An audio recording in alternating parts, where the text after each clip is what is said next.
Então, seguindo aqui, né, nós já temos aqui os dois rodando, eu posso fechar ele desde que ele esteja rodando aqui na área de notificação, tá? Todas as vezes que você desligar o computador e ligar novamente e for continuar o projeto, você tem que abrir ele. Aqui, então, nós vamos digitar localhost, né, que é o local onde fica rodando o servidor local, já mostro para vocês em qual pasta é, /phpMyAdmin, que é o ambiente de banco de dados dele. Enquanto ele carrega aqui o ambiente de banco de dados, eu vou aqui no meu computador, disco local C2 pontos, e aqui ele vai ter a pasta de instalação do Champ. Lembrando que se você está utilizando outro servidor local diferente, né, você vai ter outra pasta de servidor diferenciada, tá? Então, se você não sabe trabalhar ainda com esses servidores locais, utilize o que eu estou mostrando aqui por uma questão óbvia. Então, vem aqui no Champ e dentro dele você vai ter uma pasta chamada htdocs. Essa pasta é o seu servidor. Isso aqui simula tudo que estiver, né, rodando de forma local no computador. É como se fosse o seu servidor de hospedagem. Eu vou criar uma pasta aqui chamada, pode ser API.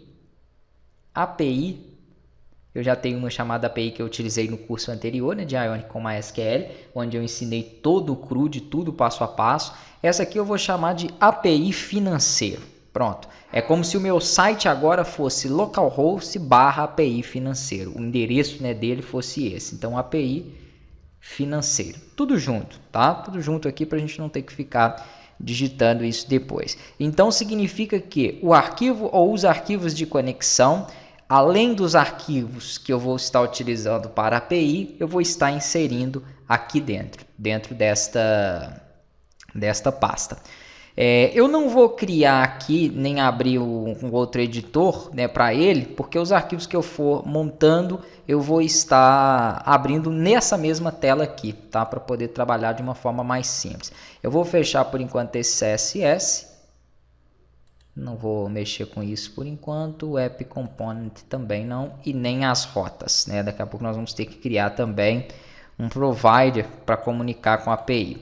No banco de dados, assim que ele entrar, ele costuma demorar a primeira vez para poder carregar, costuma dar até um erro, né, de exceção. Vou aguardar ele carregar aqui, assim que eu entrar eu mostro para vocês. Então vamos lá, abriu aqui, né? Se você fez o curso que eu fiz do sistema financeiro em PHP e tem o banco de dados aqui, ó, se você quiser pode utilizar ele, tá? Porque ele vai ter as tabelas de pagamentos, de movimentações, de gastos, né, de vendas, que é basicamente o que a gente vai fazer aqui, né? Então, assim, se você quiser pode utilizar esse banco de dados aí perfeitamente, que ele vai funcionar para o que nós precisamos, beleza? Eu vou até criar outro aqui, né, mais para esse aplicativo mesmo, e depois quando eu for fazer o aplicativo de ordem de serviço que for comunicar com esse aqui, eu vou estar, na verdade não é nem esse financeiro aqui, se eu não me engano, eu não me lembro o nome que eu coloquei, eu acho que é esse aqui, ó, Systec, é isso mesmo, que foi o nome do sistema de ordem de serviço.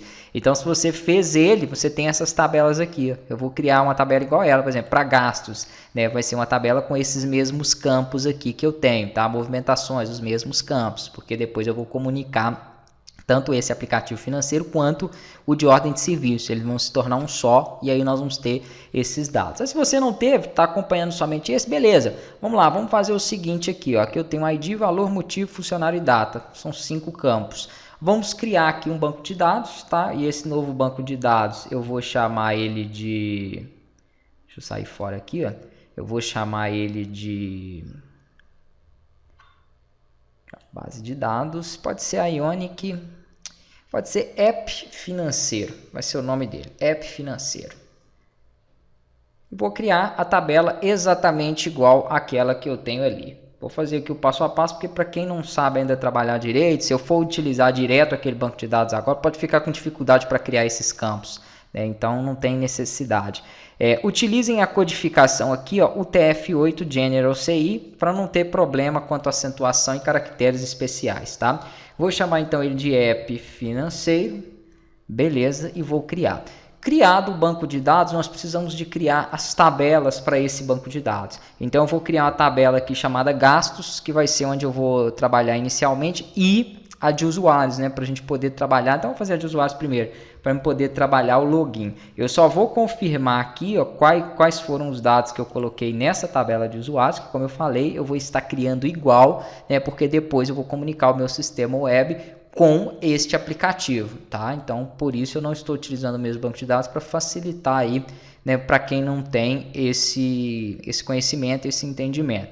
Então, a tabela de usuários, basicamente, eu sempre crio elas da mesma forma, ID, nome, né, usuário. Em vez de usuário, se você quiser, pode fazer logar com e-mail, tá? Então, não tenha que seguir exatamente a mesma estrutura que eu for fazer. Quem não tiver interesse em comunicar esse sistema com o sistema de ordem de serviço, esse aplicativo, né, pode fazer de outra forma. Às vezes você tem um outro sistema financeiro e quer comunicar com ele, então vai criar as tabelas semelhantes ao que você tiver aí. Aqui ele está dando erro, retomo na próxima aula então para a gente poder ver esses campos, né, e fazer essa primeira tabela de usuários.